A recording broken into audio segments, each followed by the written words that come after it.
L'heure est grave. Le général Tchani en Algérie suite au départ de Alassane Dramane Ouattara en France. Regardez la vidéo. Visite du général Aboudraman Tiani, président du Niger en Algérie. D'abord, j'aimerais préciser que c'est le président algérien, Tebboune, qui a invité le général Aboudraman Tiani. Avant ça, il a envoyé une délégation au Burkina Faso pour voir le président du Burkina, le président de la Confédération des États du Sahel, le capitaine Ibrahim Traoré. Le général Aboudraman Tiani a eu un discours. Et ce discours, les propagandistes algériens ont mélangé ce discours et dit que le général Aboudraman Tiani est en train de dédier le gouvernement malien en disant que eux, ils ne sont pas ni bas arrière. On va écouter le discours du général Aboudraman Tiani et on va décortiquer. C'est un grand homme. Ce qu'il a dit là-bas, c'est étant sur votre territoire, vous allez apprendre avec nous. On écoute le discours, écoutez très bien.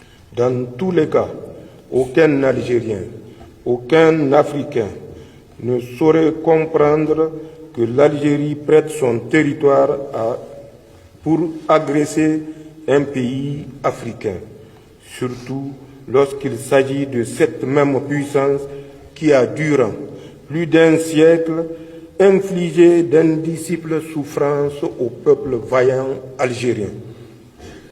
Et oui, le message que le général Aboudraman Tiani a dit, ce n'est pas contre le Mali. Écoutez très bien ce qu'il dit.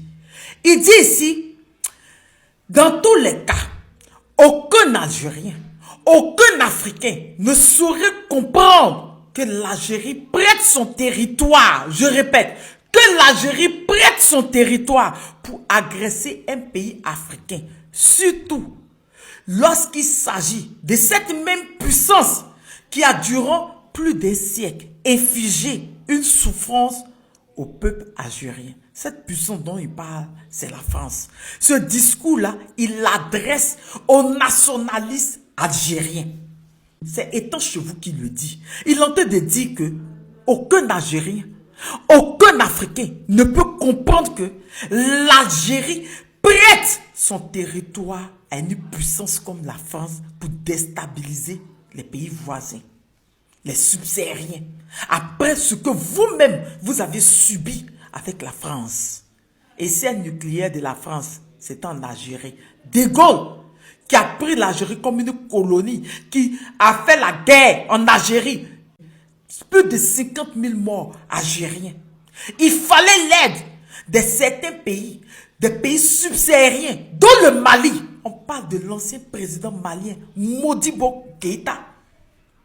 Donc, c'est inconcevable. Nous, on ne comprend pas comment l'Algérie peut prêter son territoire à cette même puissance-là, la France, après tout ce qu'ils les ont fait subir, pour venir agresser d'autres pays. C'est de ça qu'il parle. Vous pensez qu'il parlait de quoi? Ne mélange pas. Il ne dit pas autre chose. Il a remercié aussi l'Algérie, d'accord, d'avoir refusé la demande française de survoler l'espace aérien pour intervenir au Niger pour la libération des Bazoum en 2023. Là, il a été reconnaissant. Il vous a remercié. Parce que cette histoire-là même, là, Tebboune même l'a dit dans une interview l'année dernière. Tebboune même là, il a reconnu l'AES en tant qu'une entité. Il faut travailler avec elle. Il l'a reconnu dans le même interview. Si Tebboune a tendu la main à l'AES actuellement, c'est parce que l'Algérie est isolée. L'Algérie a besoin de l'AES. L'Algérie sera bientôt déstabilisée, je le dis tout le temps. En Afrique du Nord, la déstabilisation qui s'est passée en Afrique du Nord, ça sera en Algérie. On le dit tout le temps. Jamais, au grand jamais, le général Tiani va dédier ses frères. L'AES, c'est 3 pays, c'est 3 frères. Jamais il va les dédier. Il est juste choqué. On est juste choqués, nous les Africains, que la France vous manipule et fait de vous une base arrière pour déstabiliser ces pays-là, pour déstabiliser vos voisins, après tout ce qu'ils ont fait pour vous. C'est ce, je vous reviens de nouvelles informations. Allez faire votre propagande loin. Arrêtez de vouloir mélanger les frères. Je vous fais plein de bisous. Agent américains qui sont allés investiguer en Côte d'Ivoire. Ça, c'est pas quelque chose qui va rester sans suite. Hein. Non.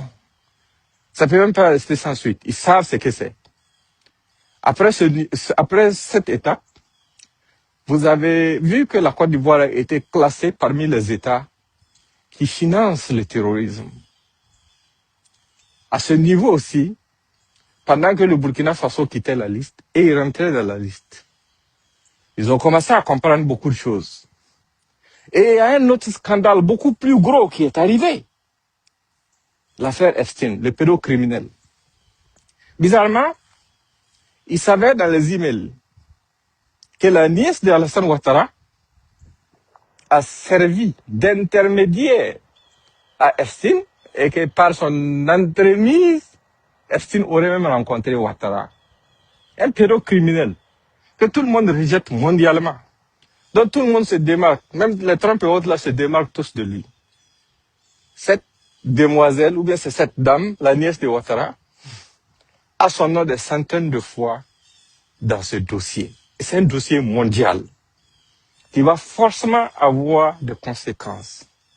Ça les dérange beaucoup. On oublie ça. Il y a quelque chose que beaucoup n'ont pas noté, beaucoup n'ont pas remarqué. Mais récemment, il y a un ancien chef terroriste du JNIM qui a quitté le JNIM pour aller rejoindre l'État islamique. Il s'appelle Sarou, de la région de l'Est. Il a fait circuler un audio dans lequel il reconnaît qu'ils avaient des accords avec le régime ivoirien et que eux-mêmes, ils ont reçu les Ivoiriens, les services de renseignement ivoiriens dans la boucle du Mouhoun. L'audio est là, c'est en fulfulde, je l'ai. Et ils ont reçu les services de renseignement ivoiriens dans la boucle du Mouhoun pour sceller l'accord. Ça, c'est extrêmement grave parce que, d'une part, ça confirme que le régime terroriste de Draman travaille avec des terroristes, a même des accords avec des terroristes. Des accords contre quoi? On va y arriver. Partager, c'est le partager. Et quand ça s'est sorti, c'est un problème aussi, pas seulement à cause du financement qu'ils sont en train d'apporter aux groupes terroristes. C'est un problème parce qu'ils ne peuvent plus se cacher derrière quoi que ce soit. Parce que l'intéressé même a dit à des services dans la sous-région qu'il a des preuves matérielles de leur rencontre. C'est un problème aussi parce qu'ils ont dit qu'ils ont rencontré les services de renseignement ivoiriens dans la boucle du monde sur le sol burkinabé. Ça veut dire que les incursions ivoiriennes sur notre sol, là, c'est pas nouveau.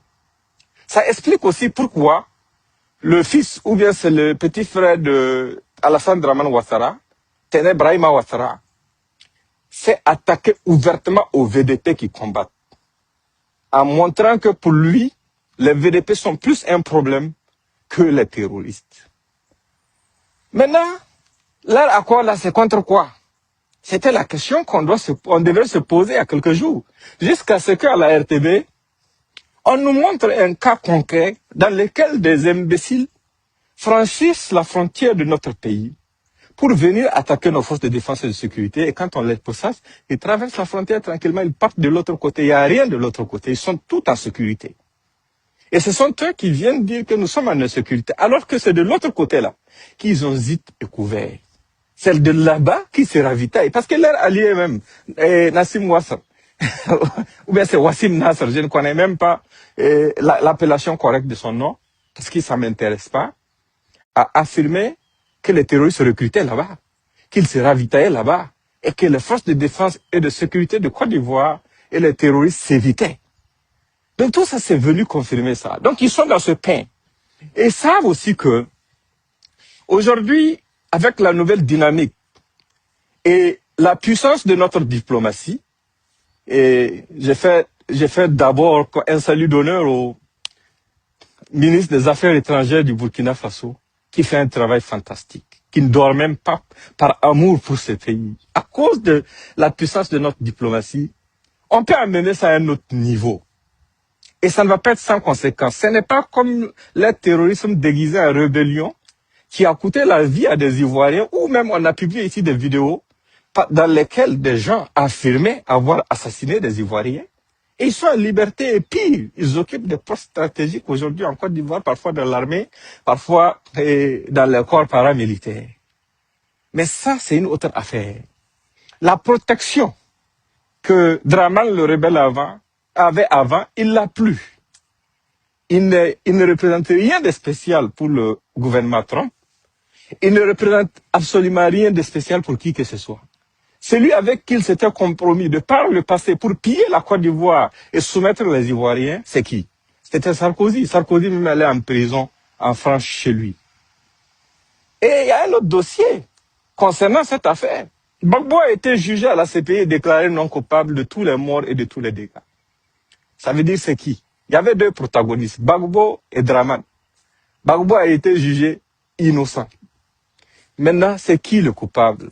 Cette question, nécessairement à un certain moment, pour que le monde puisse prendre la CPI au sérieux, il va falloir forcément sortir le dossier. Et les gens là savent qu'Alassane est un dictateur en fin de vie, et ils se demandent, mais comment est-ce qu'ils vont faire?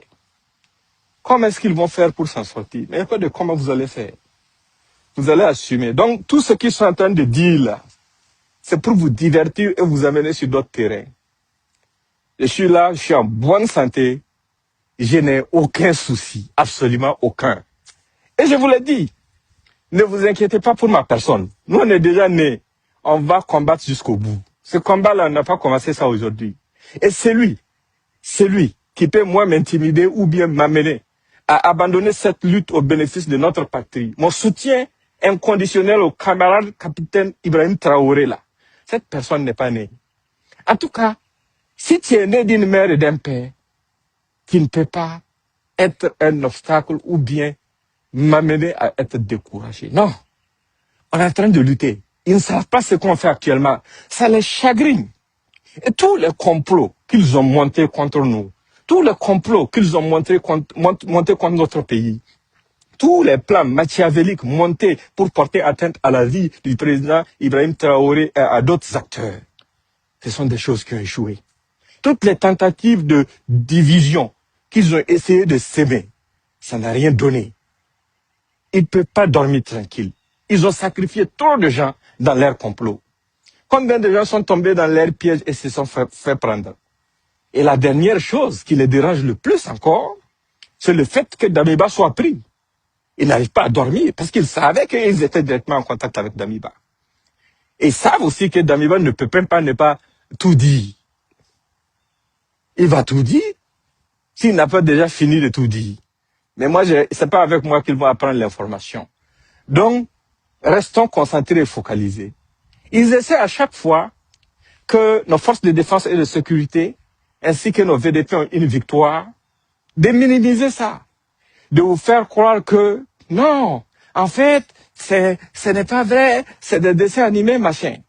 Et à chaque fois, quand nous enregistrons des pertes dans nos rangs, ce sont eux qui célèbrent même à la place des terroristes. Parce que c'est leurs alliés. Ils ont un accord, mais ça les regarde.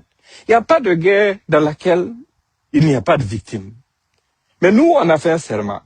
Avec la vision qu'il y a, avec le sacrifice qui est en train d'être fait par le peuple et par nos dirigeants, on ne va pas donner le plaisir à l'ennemi de voir nos larmes. Ça, c'est fini. Nous sommes des hommes. On va se battre jusqu'au bout pour notre pays. On va le faire sans mendier la pitié de ceux qui, dans l'ombre, financent ceux qui endeuillent nos familles. On va le faire. On va se battre corps et âme pour cette nation, parce que c'est ce que nous avons. Donc, laissez-les aboyer, laissez-les crier, laissez-les faire ce qu'ils veulent faire. Nous sommes sur un chemin de non-retour. Et celui ou celle qui pense pouvoir nous dévier de notre trajectoire vit dans un mauvais rêve. Parce que nous sommes un peuple intrinsèquement révolutionnaire. Ça, ce n'est pas quelque chose à démontrer à qui que ce soit. C'était mon message pour vous aujourd'hui. Ils veulent savoir ce qu'on fait, ce qu'on prépare, ce qui vient, mais ils ne le sauront pas. Ils ne le sauront pas. Mais ils seront surpris. Et surtout, Téné Brahima Ouattara est en train de cumuler un gros caca Le jour de l'évacuation, il lui faudra directement une fosse septique parce qu'il n'y a pas de toilette sur cette terre qui pourra prendre ça. C'est tout ce que je vais dire. Ils vont comprendre que dans ce monde-là, ce n'est pas tout le monde qu'on s'en prend sans conséquence. Hein. Non, non, non, non, non. Et puis tout ce qu'ils sont en train de faire encore, ils sont en train d'aggraver leur cas. Je ne vais même pas leur donner des pistes. Mais tout ce qui est ouvert là, ils verront la suite. Ils verront la suite. Et ça va se passer devant eux. Ça va se passer devant le monde entier. C'est là qu'ils vont comprendre qu'ils ne sont pas propriétaires du monde. C'est des petits délinquants, des petits rebelles, des petits terroristes qui ont pris en otage un peuple digne comme le peuple ivoirien, qui viennent se foutre des gens, qui viennent se comporter en quoi? Des gens qui sont impliqués dans tous les faux coups. C'est eux qui viennent se présenter comme s'ils étaient des dirigeants. Des petits voyous. Nous, on ne parle pas beaucoup. On sait ce qu'on fait. On sait vers où on va. On sait que ça va aller. En tout cas, pour nous, ça va aller. Pour notre peuple, ça va aller. Mais ça va pas, ça ne peut même pas aller pour les petits rebelles qui ont pris le peuple ivoirien en otage. Ça peut pas. Ça peut même pas. Non, on ne parle plus beaucoup. Non. Yeah. Vous avez fini de jouer, non? Tous vos complots, on les a déjoués. On a pris vos moutons de sacrifice un à un qui ont tenté d'assassiner nos forces de défense et de sécurité, notre président. Et vous pensez que c'est fini, quoi. Ça va rester comme ça. D'accord. C'est là vous allez savoir que c'est pas une seule mère qui sait mettre au monde un enfant bête. On sait tous être bêtes. Hein. Les tuyaux, les réseaux parallèles, les quoi, sur quoi vous comptez là. Il y en a qui ont plus de réseaux que vous. Les lobbies, c'est autre. Vous ne connaissez, vous connaissez, mais vous ne connaissez pas les autres. Vous savez sur quoi vous comptez, mais vous ne savez pas sur quoi nous comptons. Et vous serez vraiment désagréablement surpris. Ça, c'était mon message. Partagez au maximum et portez-vous bien. Bye bye. Il est militaire, mais il connaît la diplomatie aussi. Hein. Frère, est-ce que vous avez compris? Déjà, il remercie l'Algérie parce que en juillet 2023, quand ils ont renversé Bazoum pour engager le Niger dans la révolution, eh bien, la France a fait le tour du Niger, d'accord, pour demander aux pays frontaliers, les pays limitrophes du Niger, pour leur demander de faire de leur territoire des bases arrière pour déstabiliser le Niger. Et l'Algérie a refusé. Donc lui, il remercie l'Algérie pour ça. Il félicite l'Algérie pour ça. Et il dit que aucun Algérien, aucun Africain ne saurait comprendre que l'Algérie prête son territoire pour agresser un pays africain. Surtout lorsqu'il s'agit de cette même puissance qui a durant plus d'un siècle infligé d'indicibles souffrances au vaillant peuple algérien. Donc, surtout qu'il s'agit de la France, aucun Algérien ni aucun Africain ne comprendrait que l'Algérie offre son territoire à la France pour déstabiliser quelques pays africains que ce soit. Est-ce que vous avez compris ça? Aucun Algérien ne comprendrait, d'accord? Aucun Africain ne comprendrait que l'Algérie prenne son territoire pour agresser un pays africain. Il n'a pas dit le Niger, hein. Un pays africain. Surtout qu'il s'agit de la France qui a infligé des souffrances atroces au peuple algérien. Dans le passé, on va dire de 54 jusqu'en 62. La guerre d'Algérie, les tortures de Guy Moquet, les crimes des généraux français, qui comprendraient près d'1 million d'Algériens, tués, littéralement liquidés par les Français. Aucune personne ne comprendrait ça. C'est pour dire à l'Algérie, de façon diplomatique, ben là, il n'avait pas parlé du Niger encore. C'est pour dire à Tebboune de façon diplomatique, il faut arrêter de prêter ton territoire à la France. Est-ce que vous comprenez ça? C'est pour lui dire de façon diplomatique, il faut arrêter. Mais nous, on ne comprend pas pourquoi toi, tu prêtes ton territoire à la France pour agresser le Mali. Est-ce que vous comprenez? C'est pour dire en réalité à Tebboune, ce que tu fais là, c'est pas bon. Vous comprenez? Et là, il continue pour dire que l'Afrique est en train d'écrire une nouvelle page de son histoire. Chacun va s'engager selon ses valeurs, selon ses convictions. Là, il est en train de faire la morale. En train de conseiller Tebboune. Ouais, Tebboune lui-même, il a arrêté. Et puis il suit religieusement ce que le président Djadda a dit. Ben, c'est fort. Mais comme les gens ne comprennent rien, les RDR, ils veulent toujours sortir les propos de leur contexte pour faire croire que oui, le président Tchani rejoint la position algérienne pour nier la version malienne qui dit que Tebboune a effectivement donné l'Algérie pour que l'Algérie serve de base arrière à l'international terroriste, c'est-à-dire les Français et les Ukrainiens pour attaquer le Mali au niveau des Tezawaten. Or, le président Tchani ne dit pas ça. Le président Tchani, de façon subtile, est en train de regretter ce tact de Tebboune.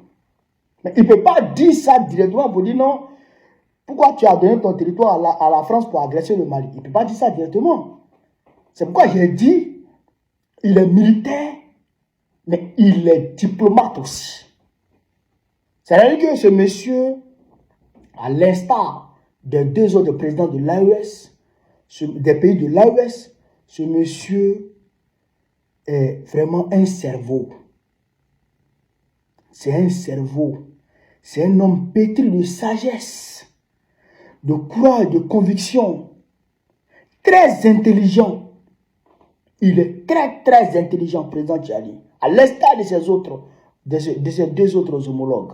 Il est très, très intelligent. Ils sont tous intelligents. Vous comprenez? Donc, le président Tchani a rappelé à Tebboune de façon subtile. Il sait, il a compris. Il a entendu, il a compris. Il a entendu et il a compris que en réalité, on n'est pas content du fait que tu aies donné ton territoire à la France pour attaquer le Mali. On n'est pas d'accord et c'est pas bon et on ne comprend pas. C'est incompréhensible.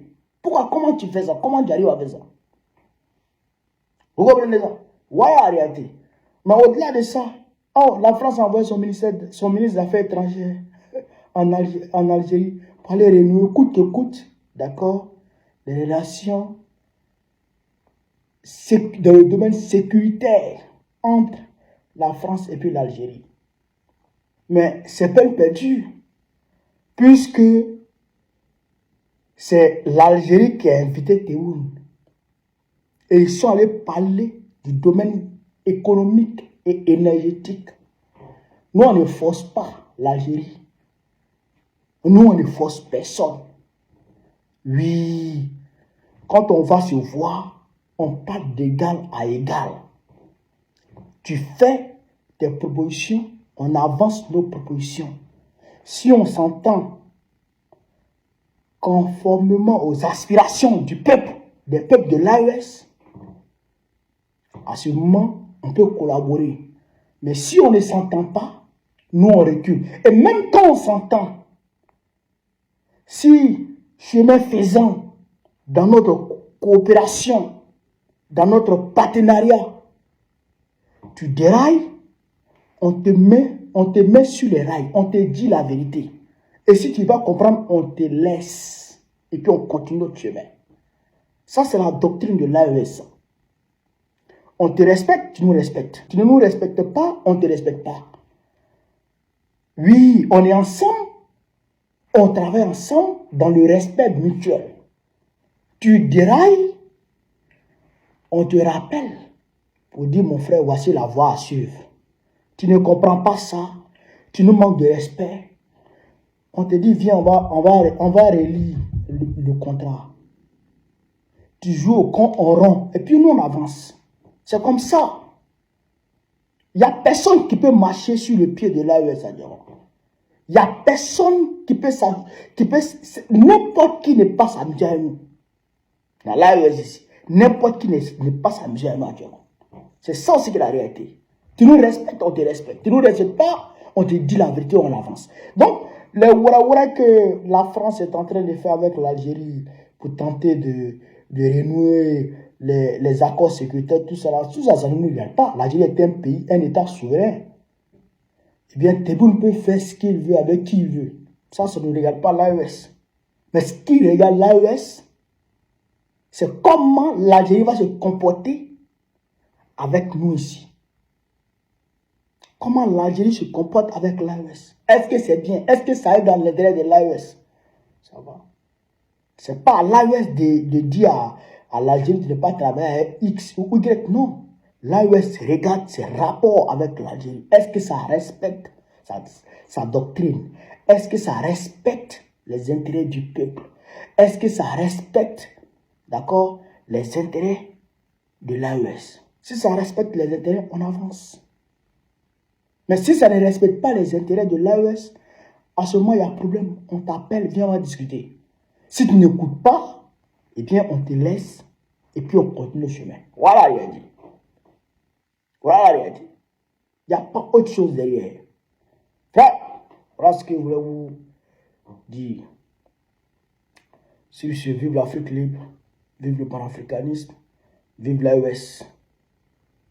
Gbagbo, président Pégoua, très prochainement, Inch'Allah.